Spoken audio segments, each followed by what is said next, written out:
Did you know that 65% of divorces are due to communication problems? It's shocking but true. Misunderstandings in relationships are more common than we think. And they can happen even when we believe we're being clear. A simple miscommunication can snowball into a major issue, leaving both partners frustrated and hurt.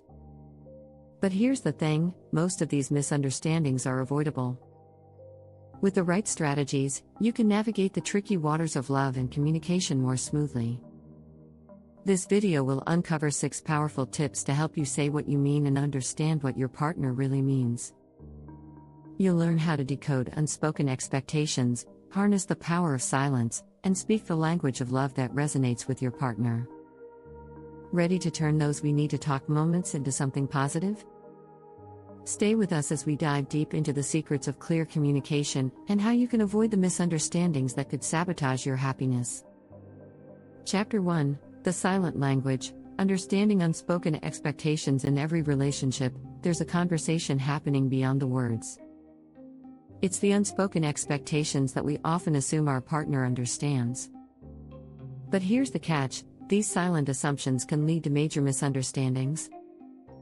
A study from the University of Denver found that couples who discuss their expectations openly are 50% more likely to report higher relationship satisfaction. This stat makes it clear, talking about expectations is key. Imagine this: you expect your partner to know you're upset because of something they did, but they're completely unaware. It's frustrating, right? The truth is, unspoken expectations are like setting a trap for misunderstandings. The solution? Make the invisible visible. Start by identifying what you expect from your partner. Write it down. Then, have a calm discussion about it. You might be surprised at how many assumptions you've been making without even realizing it. Dr. John Gottman, a leading relationship expert, says, "It's the small things done often that make the difference." So, don't wait for big issues to arise. Regularly check in with your partner about your expectations. This habit can save you from many future conflicts. Chapter 2: The Power of Pause. How a moment of silence can save a conversation when tempers flare. It's easy to say things we don't mean. But what if a simple pause could change everything?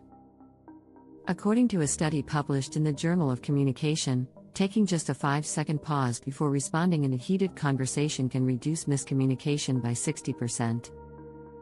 That's a game changer. Let's say your partner says something that instantly irritates you. Your first instinct might be to snap back. But instead, take a deep breath and count to 5. This brief moment gives you a chance to calm down and think about what you really want to say. It's not just about avoiding a fight, it's about making sure your message is clear and constructive. This technique is called the power of the pause. It's used by therapists and communication experts alike. Even the famous author and speaker, Stephen Covey, emphasized this in his book The 7 Habits of Highly Effective People. He said, "Most people do not listen with the intent to understand, they listen with the intent to reply." By pausing, you switch from reacting to understanding, which can make all the difference in your relationship. Chapter 3: Decode the Love Language. When words mean more than they say. Have you ever felt like you're speaking a different language than your partner? You're not alone. Dr. Gary Chapman, in his book The 5 Love Languages, explains that we all have different ways of expressing and receiving love. What might be a loving gesture to you could be meaningless to your partner if it's not in their love language. For example, let's say your love language is words of affirmation, but your partner's is acts of service. You might be showering them with compliments, but they're waiting for you to show love through actions. This mismatch can lead to feelings of being unappreciated, even when love is present. The key is to decode your partner's love language and use it in your daily interactions. If they value quality time, prioritize spending uninterrupted time together. If they appreciate acts of service, do something practical for them. It's about speaking their language, not yours. A survey by Psychology Today revealed that couples who understand each other's love language are more likely to feel satisfied and loved. Remember, words are just the beginning. The real connection happens when you show love in a way your partner truly understands. As Dr. Chapman says, love is a choice you make every day. Enjoying the video so far? Hit subscribe and let's keep the adventure going. Chapter 4, Emotional Echoes, Why Past Hurts Haunt Your Present Conversations. We've all been there, reacting to a situation in the present because it stirs up pain from the past. These emotional echoes can cloud our judgment and distort how we perceive our partner's words. Research from the Journal of Family Psychology shows that unresolved emotional baggage from past relationships often leads to miscommunication in current ones. It's like bringing old fights into new ones, creating confusion and unnecessary conflict. Imagine your partner says something innocent, but it triggers a memory of a past hurt. Suddenly, you're reacting not to their words, but to the pain you felt years ago. This is where understanding your emotional triggers becomes crucial.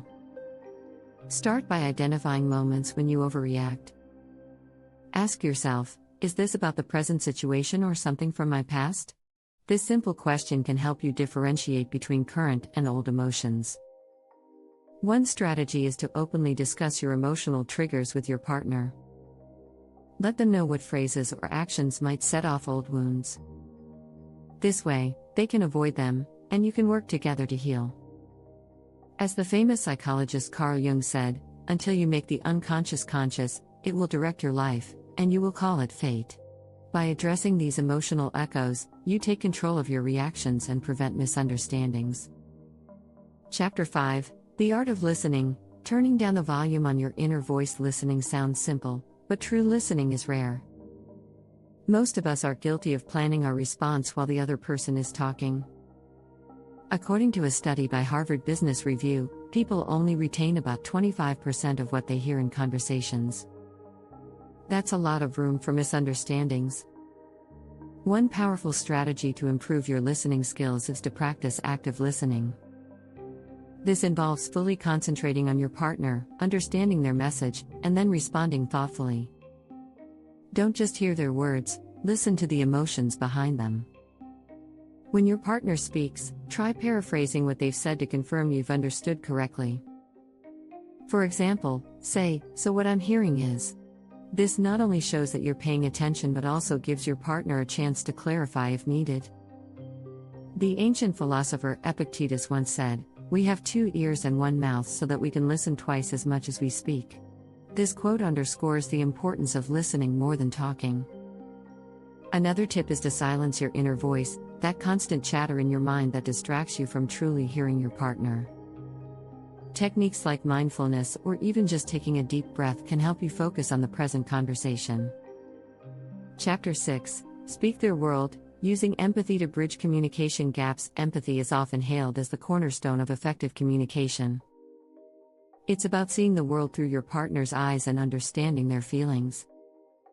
Studies from the University of California, Berkeley have shown that couples who practice empathy in their conversations are more likely to resolve conflicts and maintain a strong bond. It's not just about understanding words, but truly grasping the emotions behind them. Let's say your partner is upset about something that seems trivial to you. Instead of dismissing their feelings, try to see the situation from their perspective. Ask yourself, how would I feel if I were in their shoes? This simple shift in perspective can transform a conversation. Empathy allows you to respond with compassion rather than defensiveness. One effective method is empathic mirroring, where you reflect your partner's emotions back to them. For example, if they say, "I'm really stressed about work," you might respond with, "It sounds like you're feeling overwhelmed. How can I support you?" This shows that you not only hear their words but also understand their emotional state. As Brené Brown, a research professor and author, puts it, empathy is not connecting to an experience, it's connecting to the emotions that underpin an experience. By speaking their world, you build a bridge of understanding that can prevent many misunderstandings and deepen your connection. If you found this video helpful, subscribe for more great content like this.